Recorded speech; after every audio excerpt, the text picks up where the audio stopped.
Hey there, Rebecca here, your Vibe Mentor, bringing you another video on how to raise your vibration so you can live your best life. Wanted to chat today real quick about overgiving. Did you know that overgiving is actually a sign of trauma?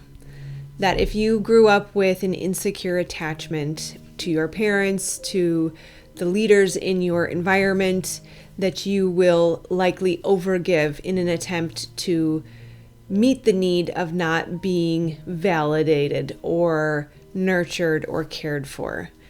That oftentimes we feel that we are not safe in our environment, and in an effort to have those needs met, we will overgive in an attempt to quiet that inner child who is desperately seeking for the love and the nurturing that we didn't receive.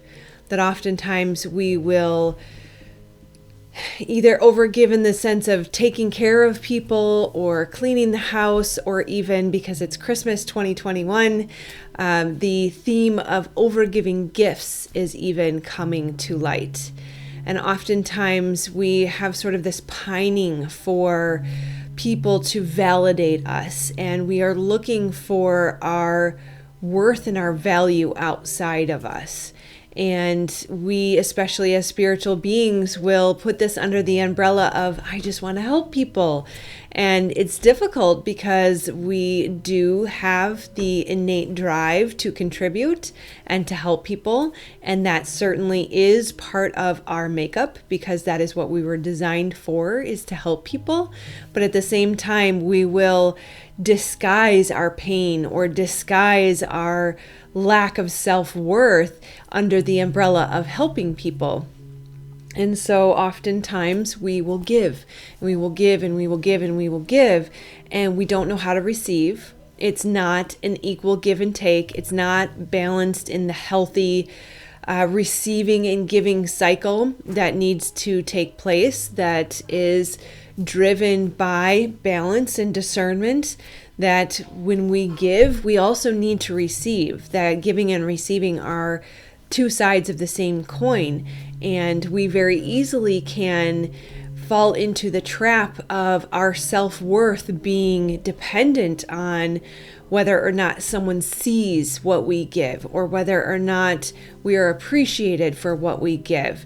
And we oftentimes can even deceive ourselves in that we're just giving to help. We're just giving to ease the pain of this other person, when really our inner child is looking for that validation and looking for someone to say, wow, you're so amazing. Thank you so much for helping me. Thank you for cooking and cleaning for me. Thank you for doing all of the housework. And oftentimes we will even forgo our boundaries, and we will overgive. I have an itchy nose. Somebody must be thinking of me. We will forgo our boundaries, and we'll give too much. We'll pour from an empty cup, and not take the time to nourish ourselves and to make sure that our own needs are met. And by giving from an empty cup, we're actually don't want to use a difficult word. It may feel hard to hear, but we may be giving from a selfish place. We may be trying to gain what we are missing in the giving, and instead, by giving from that place, it's not as true or as authentic as we might hope it is. And so there has to be a healthy balance. We have to make sure that we are pouring from a full cup, that we have taken the time to nurture ourselves and to meet our own needs.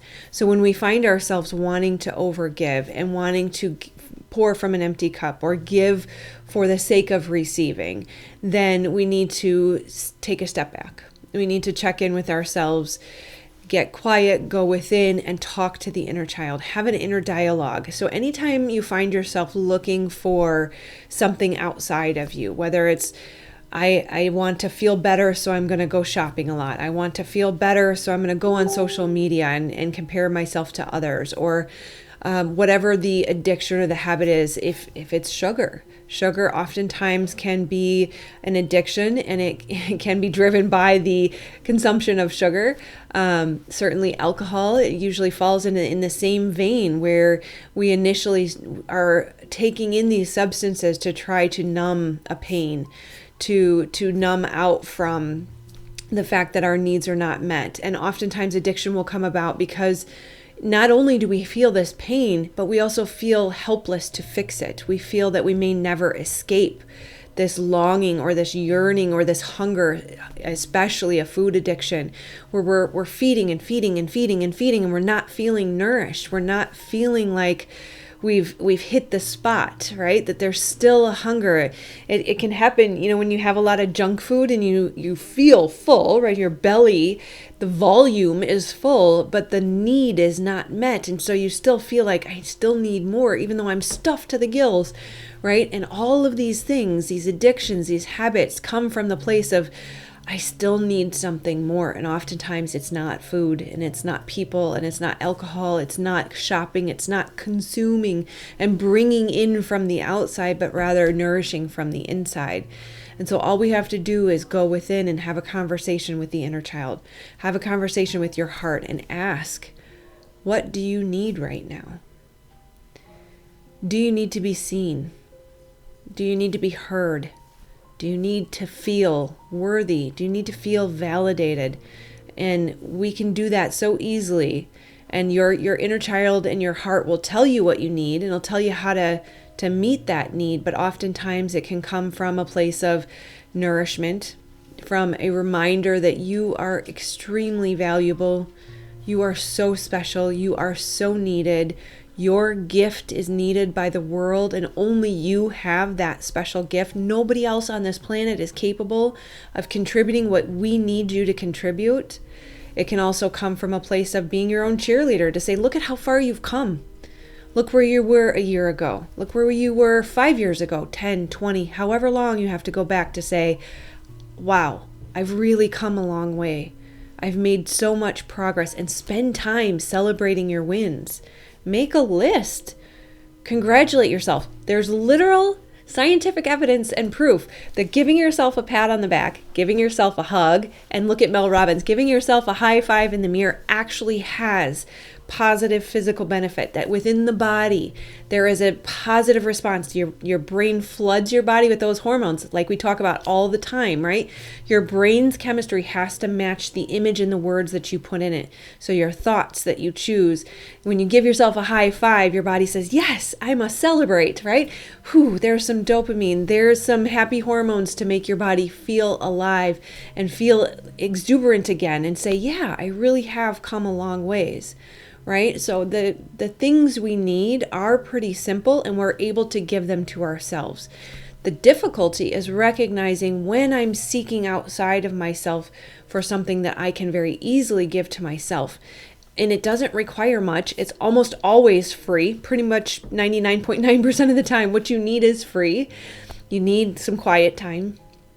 You need some self-awareness and some introspection to be able to talk to your inner child, to be able to talk to your heart, to talk to the body, talk to the stuck parts of your body, talk to the energy in your body, talk to your higher self, talk to God, the universe, the divine, whatever your higher power is, so that you can get the answers. And it will come to you in a way that might seem like, well, that's my imagination, or I'm making up these thoughts, but those are real, and those are valid, and those are voices to be listened to. And as long as it comes from a place of love and not fear, you can trust it. If what you hear makes you feel bad, or if what you hear makes you feel scared or tells you to do something bad, it's not the voice to listen to. What you hear will make you feel good. It will feel right. You'll feel a release and a surrender in your body.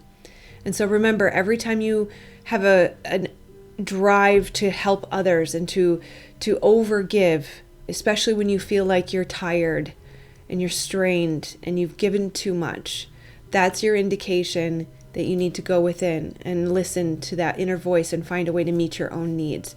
Certainly, I'm not suggesting to stop overgiving. This is the season of joy and love and giving. And I love how magical it is, but I want all of us to be able to carry this with us all the time.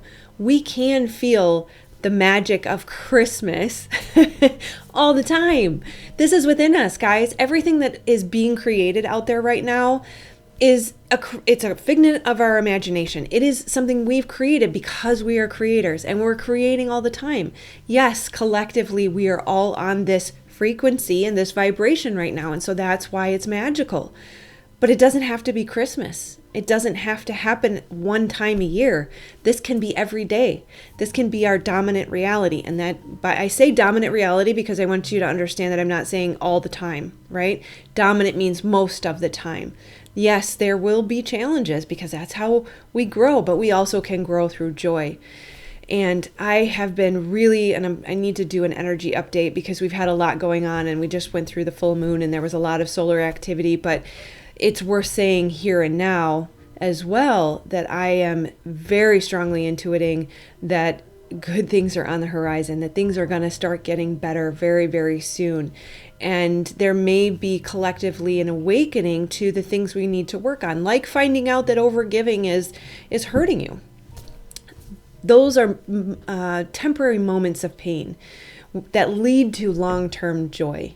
And so we are on the cusp of this shift, that things are going to start getting better. There's going to be a little bit more, maybe about 6 months of the hard stuff before collectively we start to come together and we start to make things amazing and good things are on the horizon. So let's carry Christmas forward. Let's carry the magic with us. We all know that we are creators. We all know that we're magical beings.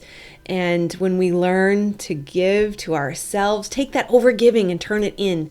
Make it 50%, right? We want to give. We want to contribute. We want to be stewards of everything we have, stewards of each other, and just collectively hug each other 50% of the time. And remember that the other 50% you need to be hugging yourself and start looking at all of the hiccups in life, all of the bumps, all of the discomfort as just a little road sign that says, hey, here's something to shift. Here's something to see differently. Find a new perspective. Go within, nurture yourself, and then your magic becomes even stronger. So I love you guys so much. I'm here as always. Anytime you need me, reach out. Otherwise, like, subscribe, and share whatever you have to do to spread the love. And I will be here for you as always, sending you so much love from this side. Happy holidays, Merry Christmas, whatever you celebrate, make it awesome. Make every day great. Look for the joy. And I'll see you on the next video. I love you. Namaste.